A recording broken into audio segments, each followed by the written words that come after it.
This man is not in good shape.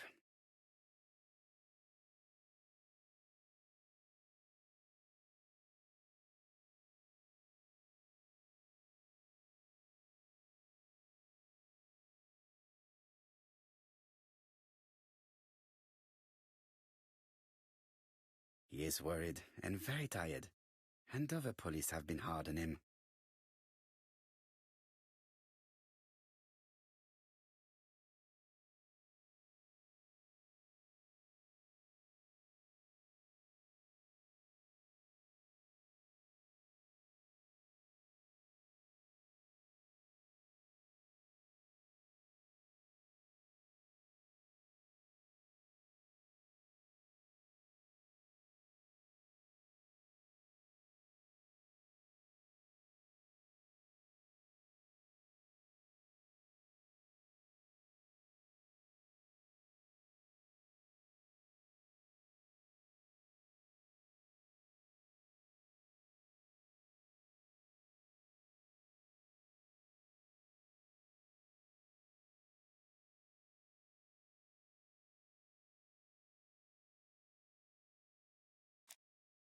What do you want from me?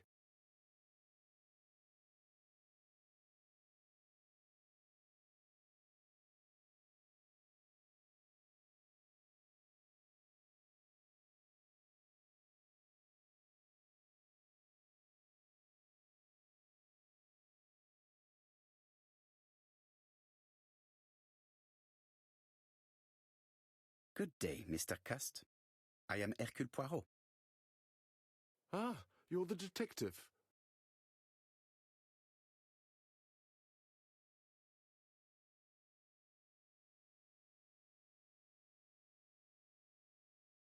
Why did you send me a letter before each crime? Why all these questions? When are you going to stop pestering me?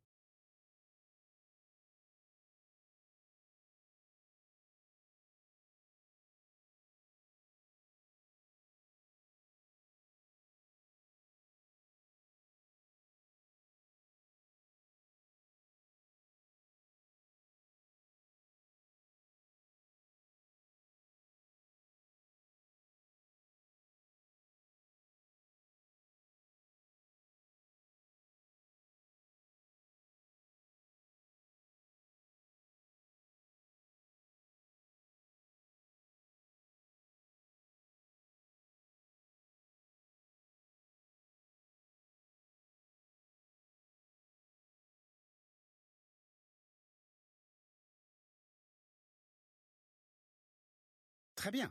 You did not hide these letters. But the question remains, who did? Probably one of my enemies. I have many.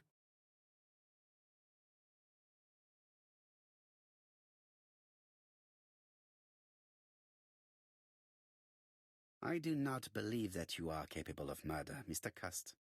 I hope not.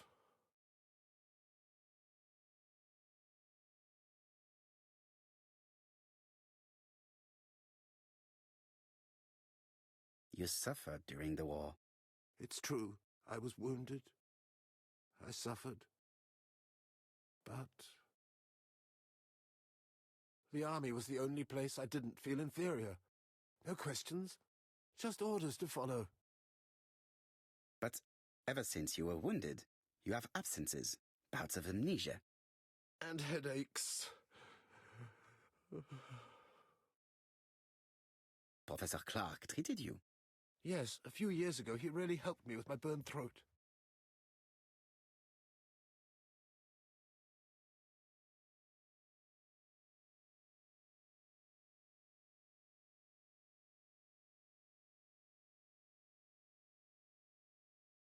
Of course, you never considered killing a doctor who took such good care of you.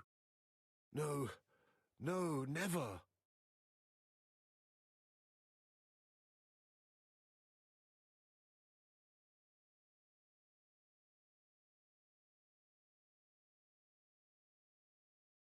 You were seen at all the crime scenes. Yes, I was. I travel a lot, but not for pleasure.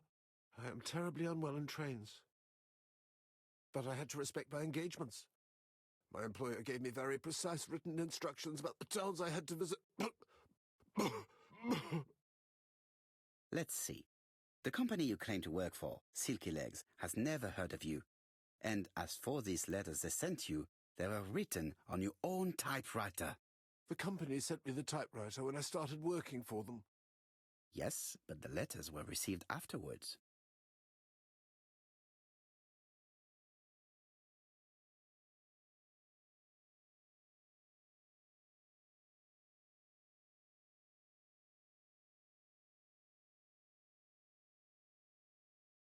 So it would appear that you typed them before sending them to yourself.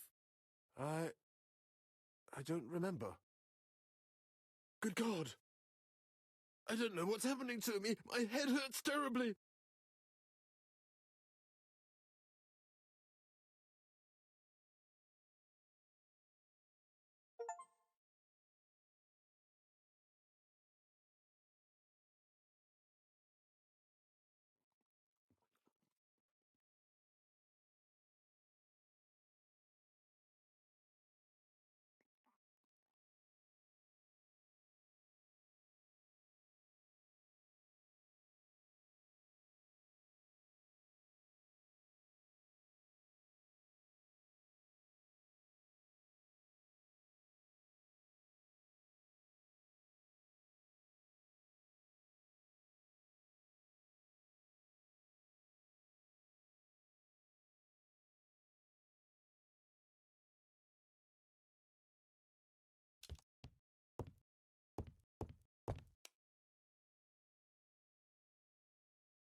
Laudanum, a medicine for coughs. It is what Dr. Clarke prescribed for Mrs. Asher.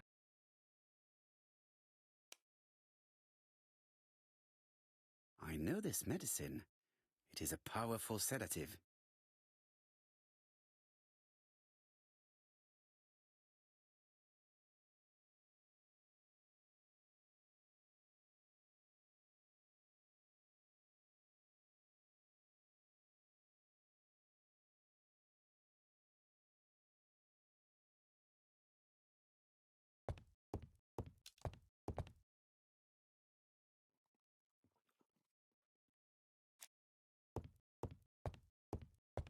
He is prey to a terrible anxiety. Is it remorse? Or simply the pressure of the questioning and the train journey?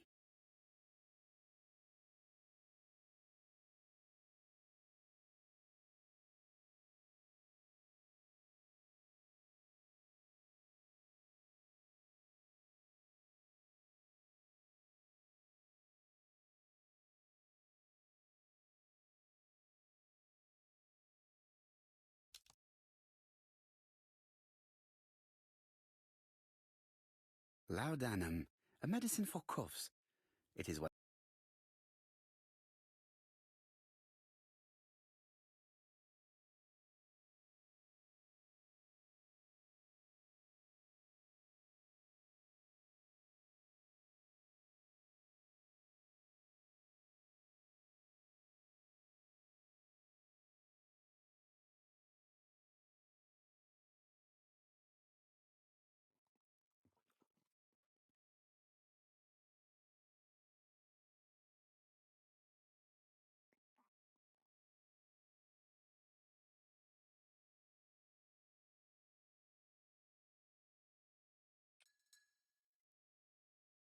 Take this. It will help you.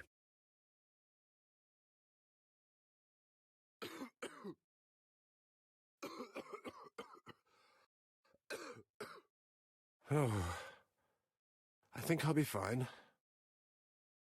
Let us see, Cust. Look at me. You know very well that you committed these murders? Yes, I know. But I'm not wrong in saying that you do not know why you committed them. No, I don't.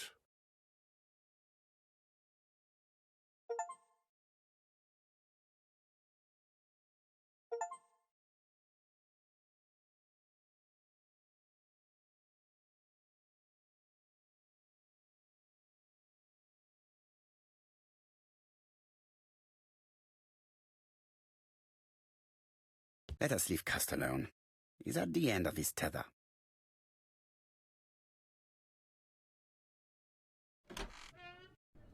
And? What conclusions have you drawn? Plenty. It might help us to understand him a little better. Let us now try and get our brain cells to work.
I don't see any clearer than before.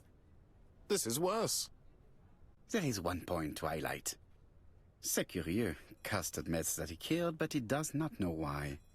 What did Dr. Thompson say? Even if Cust killed while in an altered state, it still must have been his deepest desire. He must have had a motive. Let's keep it simple. Never mind his motive. He confessed. But you see, he can confess to anything and everything. He denied the murders and then confessed to them. He confirmed that he never typed the letters. Then, with great ease, I managed to get him say quite the opposite. Come on, he behaved like a guilty man. He lied to his landlady. Because deep down he believes himself guilty. From the papers, he noticed that he had always been at the scene of the crimes. He must think that he killed and then simply forgot what he had done. How can you be so sure? Let us look at his psychological profile. You will understand my point of view. Let us now try and get our brain cells to work.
You see? Cust's character is quite the opposite of the murderer's. But if he's a madman, can we really talk about his character? You know very well that our murderer does not behave like a psychopath. Apart from the signature, there is no ritual repetition in the choice of victims. Very well, you're right as always. So we have no confession, no culprit, no suspects, nothing. And all that after 2 months of inquiry? What should I do? Have faith. Just give me 24 hours.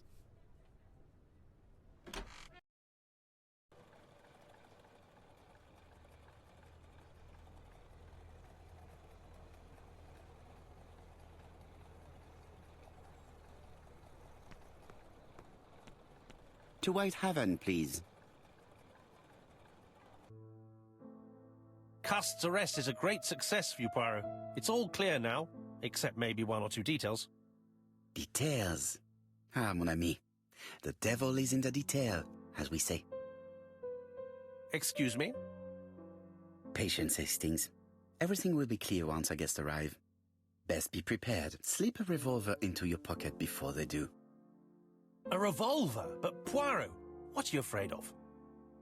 Trust me. It is important you carry a weapon for this meeting. I will lend you mine. What about telling me what you have in mind? Surtout pas. You wouldn't be able to play your role. Wait 1 moment, I will bring you my weapon.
Churston, Devon, population 500 inhabitants. Hourly of trains. London, Churston. Trains of evening. London, 6:45 p.m. Newton about 11 a.m. Churston, 11.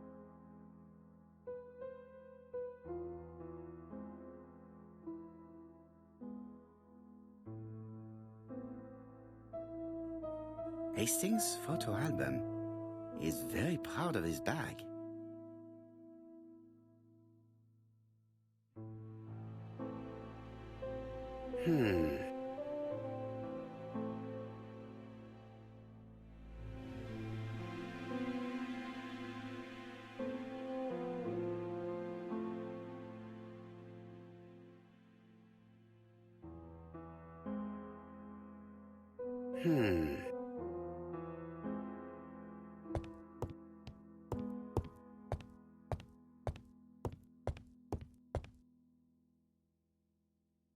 Daily Flicker, September the 11th, 1935. ABC affair, Terminus Doncaster. Japp and Poirot arrest the killer. A.B. Cust is the name of the alphabet murderer. The police have arrested him in a hotel in Doncaster. Was preparing to kill his 4th victim, Mr. Dick Dudley Donbar, the establishment's manager. Mr. Donbar owes his life to the miraculous intervention of Inspector Japp of Scotland Yard and Detective Hercule Poirot.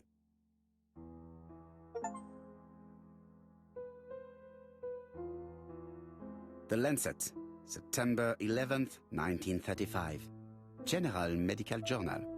The alphabet murderer is not psychotic, according to Professor Thompson. In an early issue, we claimed that the alphabet murderer was not psychotic. Our assertion has just been confirmed by Professor Thompson, a Scotland Yard expert, who has spoken to the prisoner at great length. Not all obsessional killers are psychotic, he explained. It is true that Cust has a disturbed personality and memory disorders. But his amnesia, whether real or pretended, does not alter the fact that he was perfectly lucid at the time of his acts. Therefore, he will not escape punishment.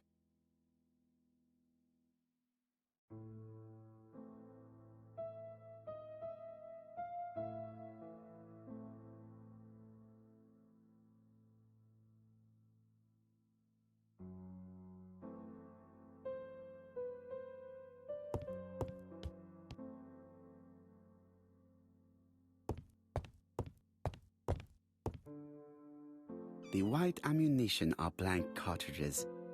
The others are real bullets.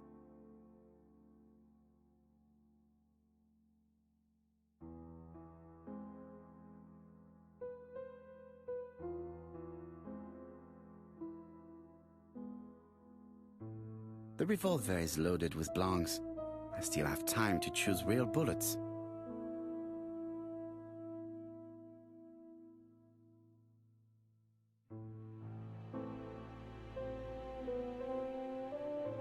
The revolver is loaded with blancs. I still have time to choose real bullets.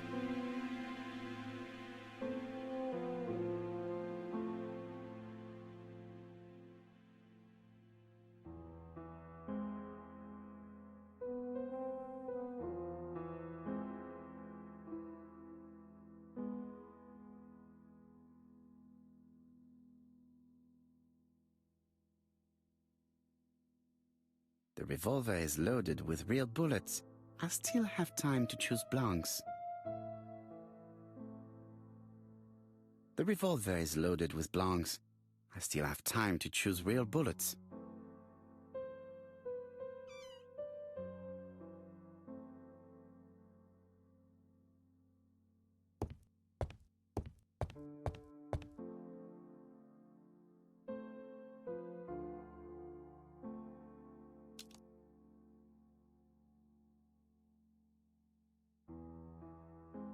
My revolver is loaded.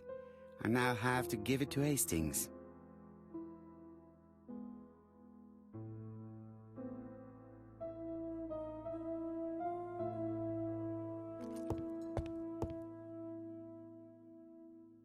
Voila, I entrust you with my weapon. It has hardly been used. It is almost new.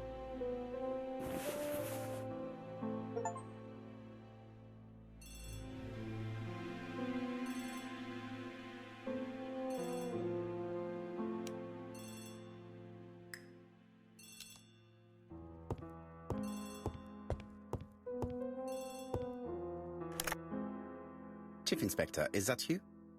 Yes. Sorry, but we haven't found anything. Have you checked the typewriter? And the packaging, the letter, and the ribbon reel. We've only found prints left by Cust and his landlady. Well, never mind, I shall make do. So, are you still going to hold your meeting? Of course, Chief Inspector. I can hear my guest coming up the stairs. Why have you brought us here, Mr. Poirot? Since Cust's arrest, I thought it was all done and dusted. Miss Gray formally identified him, as well as Miss Barnard. Yes, and the stockings he saw drove the same brand as the ones found at my aunt's. This is all true. However, a case is not closed if some questions remain open. And one question is, why did the murderer send me his letters? Why did he challenge me, Hercule Poirot? Perhaps he wanted to play with you, to taunt you. Xenophobia? Maybe he didn't like you because you're foreign. I may be wrong, but maybe by provoking you he was looking for glory? All these theories should be studied. Let us now try and get our brain cells to work.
Is everything clear now?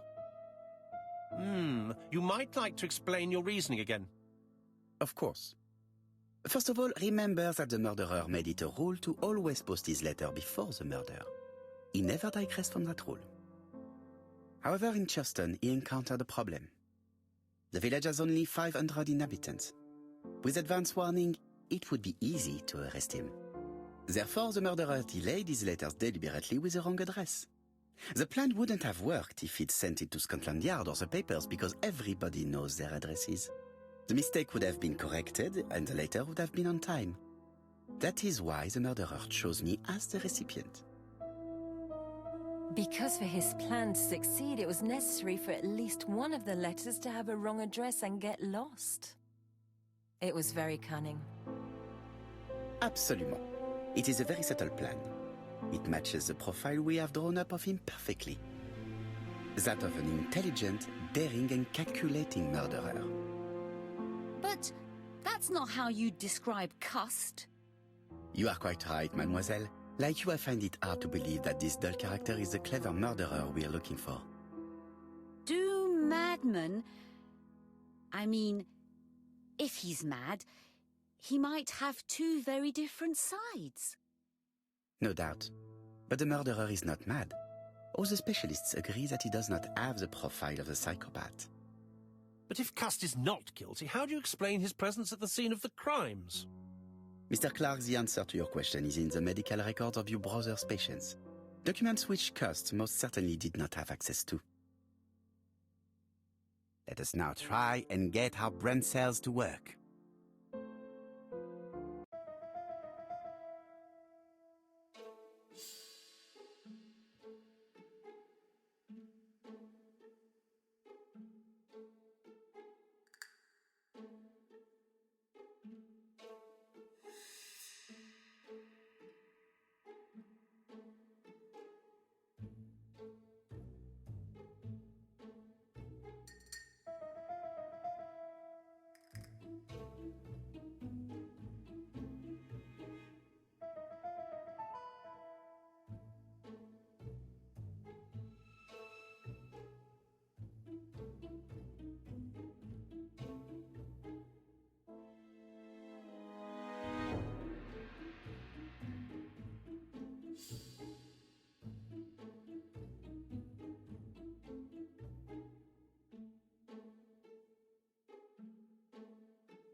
Dr. Clarke's patients' records provided a very useful list of potential victims, sorted by alphabetical order. The killer definitely used it, explaining the fact that all the victims were former patients of the doctor.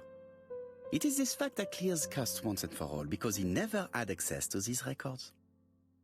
So how did he happen to be at the scene of the crimes? Either the murderer sent him there, or Cust was following him closely. Cust's highly suggestible nature leads us to the second hypothesis. The murderer was manipulating him. He systematically sent Cust to the towns where he was going to strike, so that the suspicion would land on the poor man's shoulder. That's evil. What sort of killer could have such a plan? And what would he gain from three completely different murders? Indeed, it seems unlikely that the same murderer committed all the crimes. What should we take from that?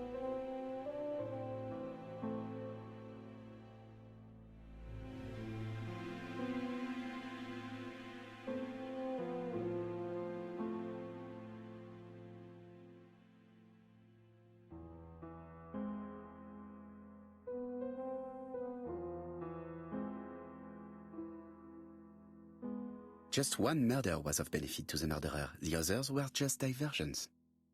On reflection, there is only one conclusion. The murderer killed once out of interest and twice to divert our attention. This reasoning points at two potential culprits. Franklin Clarke. Donald Fraser? Yes, mademoiselle. That's good thinking. Mr. Fraser may have killed Betty out of jealousy. Mr. Clarke may have killed his brother in order to inherit his large fortune. Both have a motive. But Donald did not have access to Dr. Clarke's records. Please allow me to disagree with you, mademoiselle.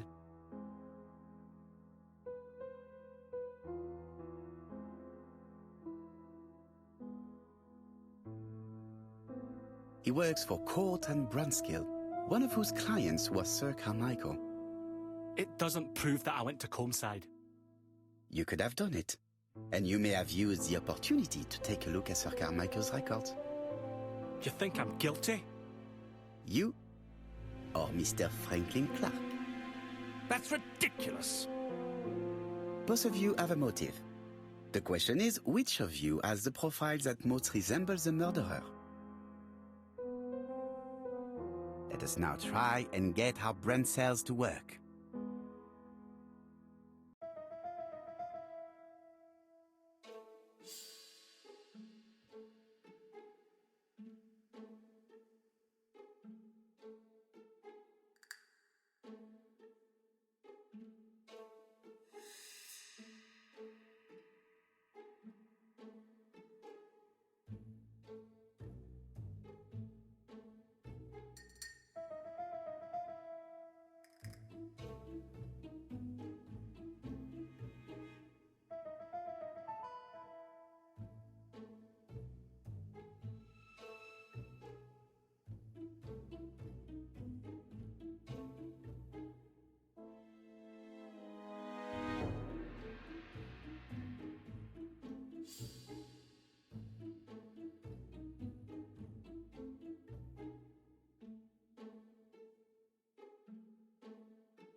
Ladies and gentlemen, Donald may share many character traits with the murderer, but he does not have his cold indifference. He has a temper. It is hard to imagine him planning anything. Also, jealousy is his motive, and crimes of passion are rarely planned. Right, I suppose it's my turn to be subjected to the same scrutiny. Absolument, Mr. Clarke. Let us now try and get our brain cells to work.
As you have all seen, there is a disturbing similarity between Mr. Clarke's profile and that of the killer. In actual fact, it is exactly the same. Mr. Poirot, your psychological studies are interesting, but your conclusions do not add up. Why would I have wished my brother's death? The inheritance is lawfully mine. I just have to wait. No, you had to act quickly.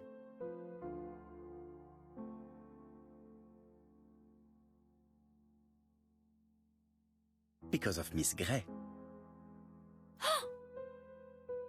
Mademoiselle, although you haven't been telling the truth, there is no doubt in my mind that you would have found a way to marry Sir Carmichael after Lady Clarke's death. For you, Mr. Clarke, it was a disaster. If Miss Grey had children by your brother, you would not have inherited a thing. You realized the danger after reading several letters from Comside, especially one in which your brother opened his heart to you. So you hurried home from China, and you took action. In truth, Cust was no more than a puppet manipulated by the real culprit. You, Mr. Clarke. Such an imagination, Mr. Poirot. In fact, nobody manipulated Cust.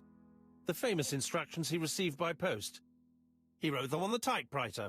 We know that for sure. Oh no, you know perfectly well that is not true. Eh bien voilà, light has now been shed on the ABC murders. Your theories are ingenious, but you haven't any proof. One point to him. For the moment, I have no material proof. Either I admit to it, or I bluff.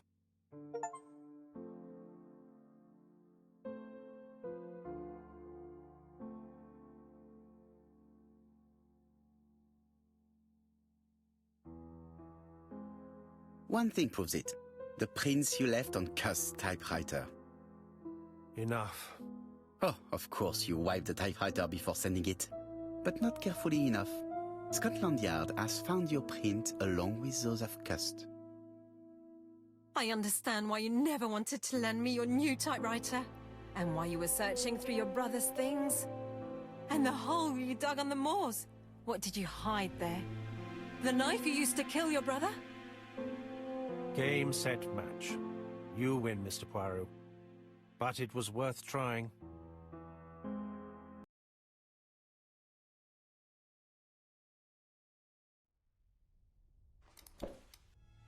Don't come near me! I'll never let you take me, Mr. Poirot!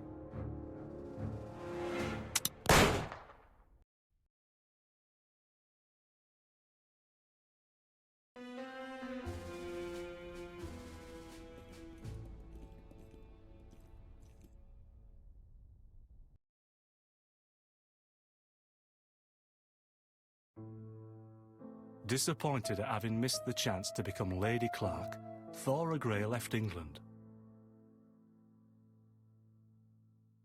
Donald Fraser and Megan Barnard married.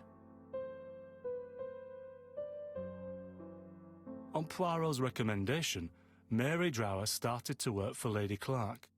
The elderly lady's condition suddenly took a turn for the better. And a few months later, to Dr. Logan's great surprise, she was back on her feet again.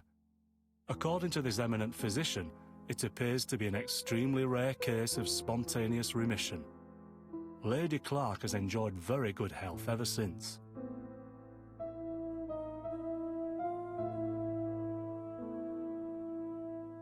Journal of an Innocent. The incredible story of ABC. As for A.B. Cust, after being advised by Poirot, he made a great deal of money by selling his story to the press. And as for me, and with business booming, the Black Swan has become the #1 tourist attraction in the whole of Yorkshire, even more popular than York Minster.